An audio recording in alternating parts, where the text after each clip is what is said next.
Itinanggi ng Armed Forces of the Philippines o AFP ang balitang magkakagera na punsod ng tensyon sa West Philippine Sea. Ayon kay AFP Chief of Staff General Romeo Browner Jr., wala umanong dapat ikabahala ang publiko sa kumakalat ng mga maling impormasyon dahil kontrolado naman nila ang sitwasyon ng seguridad sa bansa. Pinabulaanan din niya ang mga kumakalat na post o mga mensahe tungkol sa mga kaguluhan, maging ang presensya umano ng maraming mga tangke at sundalo sa ilang lugar sa bansa.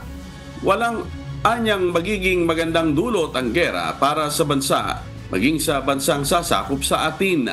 Ayon naman kay AFP spokesperson Colonel Francel Padilla, layo ng pagdami at pagkalat ng fake news na sirain ang tiwala ng publiko sa kasalukuyang administrasyon. Kaya payo nila sa publiko, sumangguni lamang sa mga lehitimong mapagkukunan ng impormasyon gaya na lang ng AFP. Hindi naman po kailangan magpanik. No?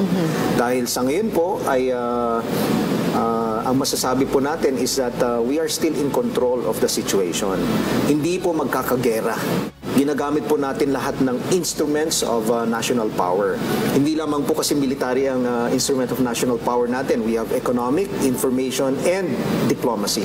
We call on every Filipino to join us in this endeavor, fostering a spirit of solidarity and resilience against those who wish to weaken our resolve.